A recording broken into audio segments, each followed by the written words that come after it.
Johnny Carson was the king of late-night television for 30 years.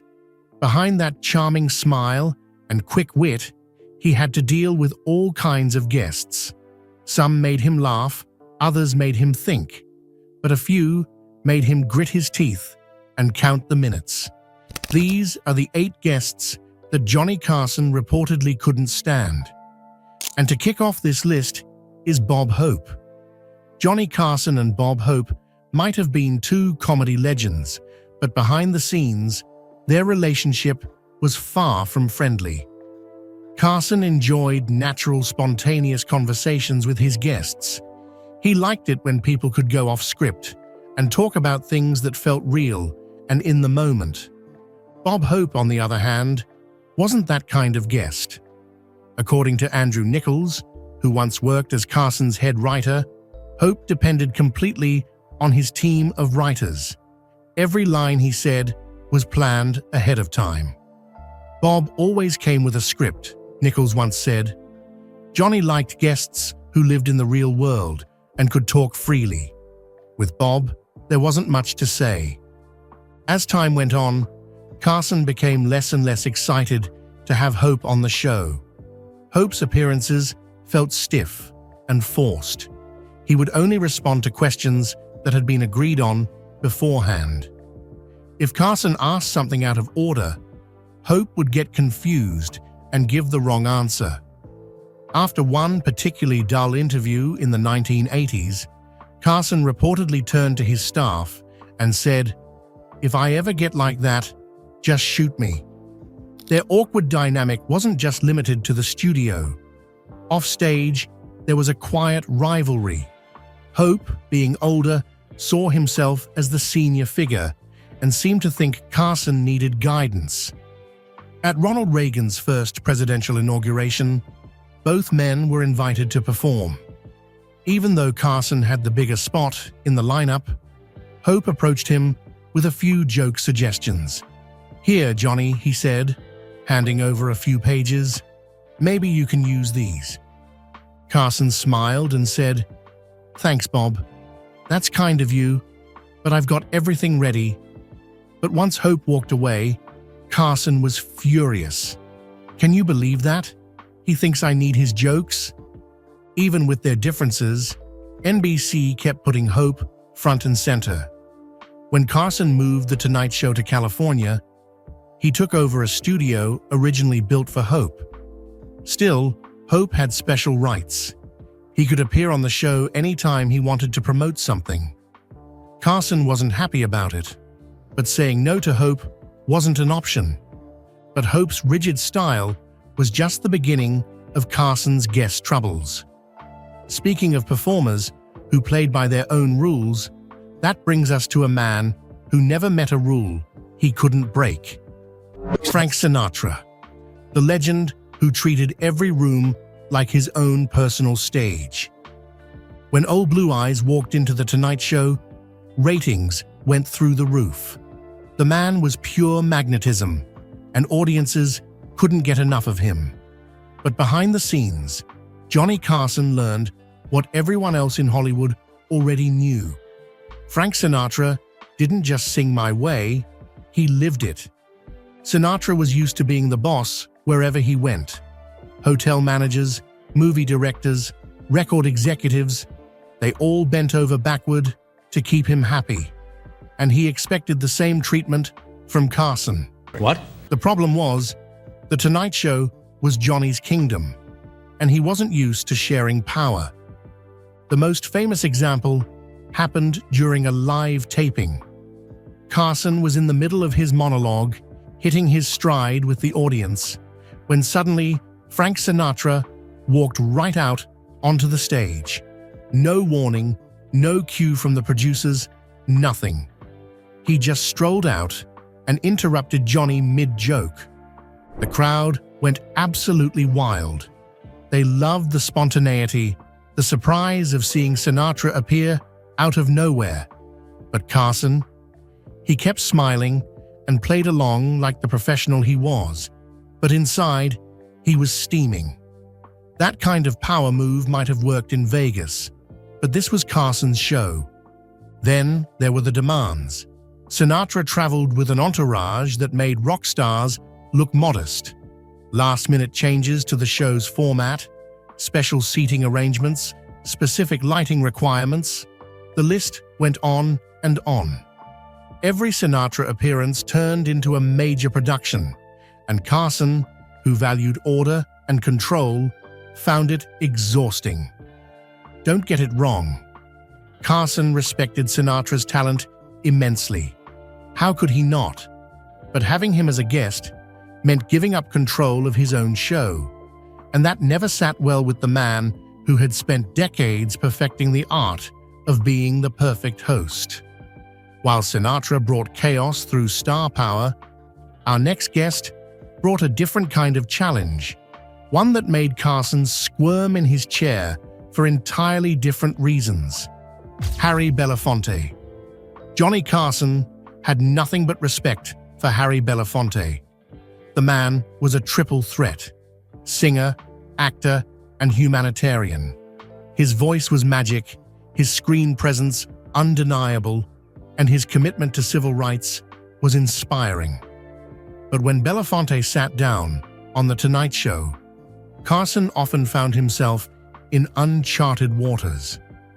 Most guests came on the show with a simple goal: entertain the audience.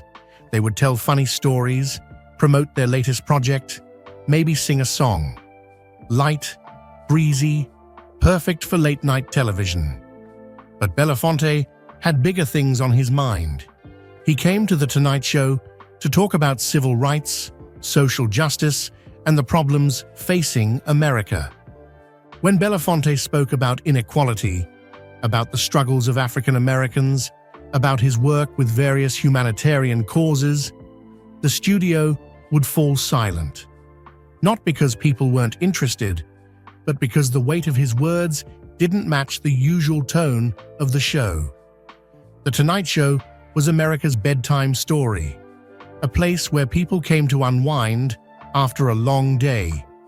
Heavy social commentary, no matter how important, didn't always fit. Carson found himself caught in an impossible position. Crack a joke, and he would look insensitive. Change the subject, and he would seem disrespectful. So he would nod along, ask thoughtful questions when he could, and try to find a way back to lighter ground. But with Belafonte, the conversation always stayed serious. The awkwardness wasn't personal. Both men respected each other, but their goals were different. Belafonte wanted to use his platform to create change and awareness. Carson wanted to send people to bed with a smile. Sometimes those two missions just couldn't coexist comfortably. While Belafonte challenged Carson intellectually, our next guest presented a more direct threat, one that left the usually unflappable host genuinely shaken. He is Wayne Newton, the Vegas showman who brought the confrontation backstage. For years, Johnny Carson treated Wayne Newton like a running joke. Newton's high voice, his flashy sequined outfits, his over-the-top Vegas persona, it was all perfect material for Carson's sharp wit.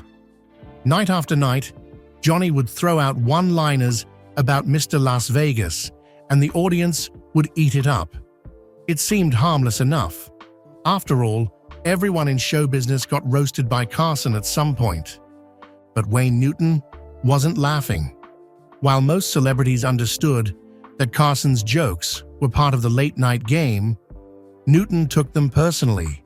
He felt like Carson was damaging his reputation, making him look like a joke instead of the serious entertainer he considered himself to be. The jokes stung, and Newton decided he'd had enough. According to people who were there, Newton showed up at Carson's office unannounced one day. He walked in and made it clear that the jokes needed to stop. Now, the exact words exchanged remain private, but everyone who knew both men understood this wasn't a friendly conversation. Newton, despite his soft-spoken stage persona, could be intimidating when he wanted to be. Carson, who was used to being the one in control, was reportedly shaken by the confrontation.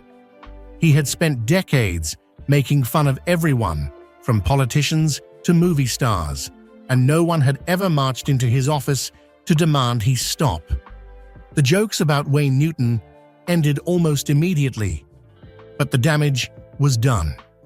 Newton continued to appear on The Tonight Show occasionally, but the dynamic had changed completely. The easy banter was gone, replaced by forced smiles and awkward small talk. Carson might have kept things professional on camera, but behind the scenes, he never forgot that confrontation. And he never quite forgave it either. If Newton brought tension through confrontation, our next guest brought chaos through pure unpredictability. Meet Shelley Winters. Some guests made Johnny Carson laugh. Others made him think. But Shelley Winters made him brace for impact. Every time she walked onto the Tonight Show stage, you could practically see Carson's shoulders tense up, because with Shelley, absolutely anything could happen. Winters was an Academy Award-winning actress with serious dramatic chops, but she was also completely, utterly unpredictable. She would interrupt Carson mid-sentence, go off on wild tangents, completely ignore his attempts to steer the conversation, and generally treat the interview like her own personal therapy session. Carson thrived on the rhythm of good conversation. He was a master at guiding discussions, setting up jokes, and making his guests look good. But Winters didn't follow anyone's lead. She was pure chaos in designer clothes, and Carson never knew if she was going to tell a heartwarming story about her childhood or suddenly start crying about her latest romantic disaster. The most famous example happened during a taping when Winters literally took off her shoe and handed it to Carson. Just like that. No explanation, no context, nothing. The audience laughed because they thought it was planned, but Carson's face told the real story. He was completely bewildered, holding a woman's high heel and having no idea what to do with it. What made it worse was that Winters seemed to genuinely believe she was being entertaining. She would dominate the conversation, interrupt other guests, and generally takes us to someone who made Carson feel like he was being challenged for his own throne. He is Chevy Chase. In the mid-1970s, Chevy Chase was comedy's golden boy. He had helped launch Saturday Night Live. His sarcastic humor was cutting edge, and he was starring in hit movies. He was young, talented, and confident. Maybe too confident. When Chase appeared on The Tonight Show, something felt off from the very beginning. Most comedians came on Carson's show with a sense of respect, even gratitude. After all, an appearance with Johnny could make or break a career. But Chase seemed to think he was doing Carson a favor by showing up. Carson was a master at making his guests look good. He would set up their jokes, laugh at their stories, and generally make sure everyone came out looking great. But with Chase, the usual dynamic didn't work. Instead of playing along with Carson's rhythm, Chase seemed more interested in showing off his own wit, often at Carson's expense. There was an underlying competition in their interactions that made everyone uncomfortable. While most guests were happy to let Carson be the star of his own show, Chase seemed to think he could do the job just as well, if not better. And maybe he wasn't entirely wrong. He was talented, quick-witted, and had great timing. But that wasn't the point. The tension was made worse by industry rumors that Chase had ambitions in late-night television. Whether or not he actually wanted Carson's job, the perception was there, and Carson could feel it. Having someone on your show who might be eyeing your chair while sitting in it created an undercurrent of competition that made genuine conversation nearly impossible. Chase's appearances always looked fine on the surface. Both men were too professional to let their personal feelings completely derail the show. But those who knew Carson well could see the signs: the slightly forced smile, the quicker-than-usual pace, the subtle relief when the segment ended. For a man who had spent decades making difficult conversations look easy, having Chevy Chase on the show was like performing a balancing act on a tightrope. Technically successful, but exhausting for everyone involved. So, here you have it. Johnny Carson was a master of his craft, but even masters have their limits. The fascinating thing is that most of these guests were talented, successful people who were probably wonderful in other contexts. But late-night television is its own special art form, and not everyone could master the particular rhythm that made The Tonight Show work. Carson's genius was in making it all look easy, even when dealing with guests who made his job anything but simple. In the end, these difficult guests probably made Carson a better host.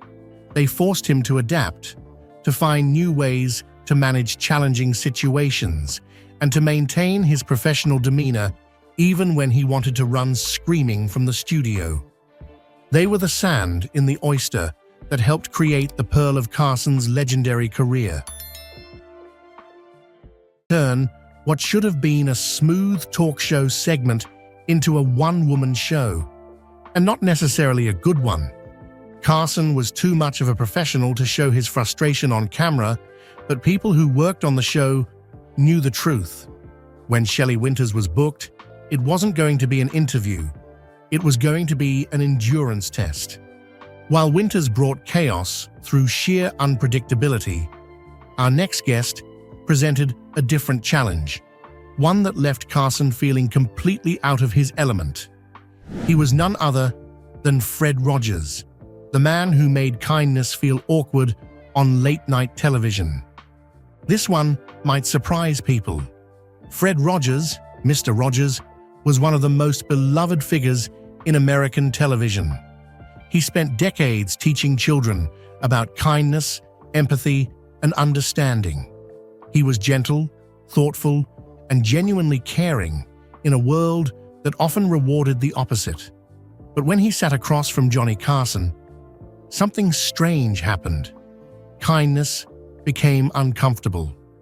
Carson was a master of wit, sarcasm, and playful teasing. His guests usually came ready to trade jokes, tell funny stories, and engage in the kind of light banter that made for great television. But Rogers wasn't there to entertain, in the traditional sense. He wanted to talk about feelings, about helping children, about making the world a better place.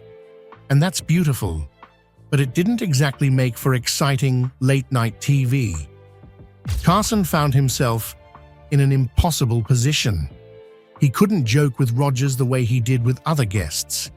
It would have made him look mean-spirited. He couldn't tease him or poke fun without seeming like a bully picking on America's favorite neighbor. So he would sit there, nodding politely, asking sincere questions, and trying to match Rogers' gentle energy. But it never quite worked. Rogers didn't laugh just to be polite. He didn't play the Hollywood game of mutual back-scratching.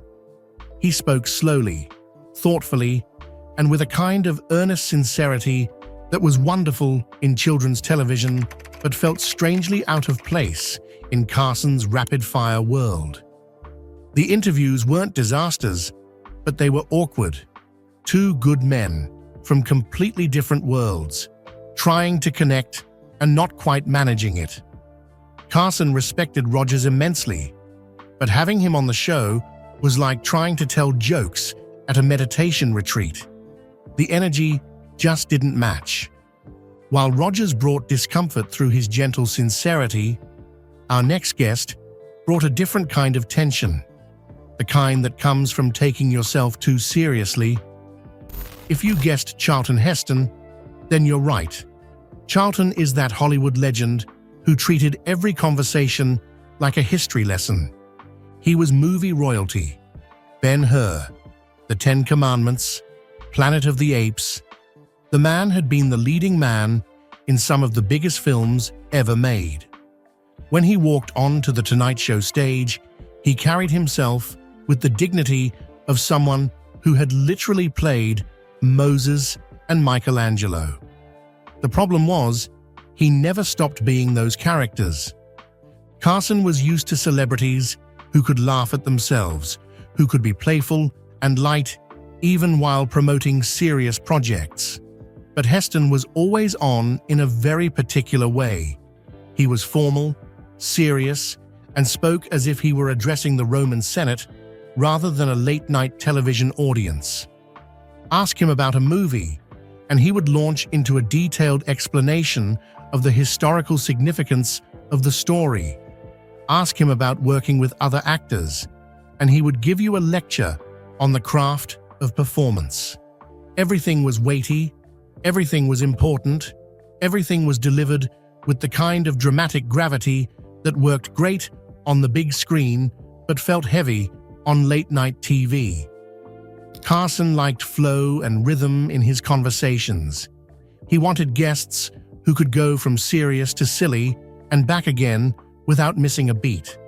But with Heston, every topic seemed to require a full dramatic monologue. There was no lightness, no casual banter, no easy laugh. Later in his career, when Heston became heavily involved in politics and gun rights advocacy, the interviews became even more challenging. Carson generally avoided controversial political topics on his show, preferring to keep things light and entertaining. But Heston had strong opinions and wasn't shy about sharing them, which put Carson in the uncomfortable position of either engaging in political debate or trying to steer the conversation elsewhere. The tension wasn't explosive, but it was definitely there. Two legends with completely different styles, trying to make television magic and never quite succeeding. Carson kept things professional, but you could tell he was working harder than usual just to keep the conversation moving. Speaking of guests who brought the wrong energy to the show, our final entry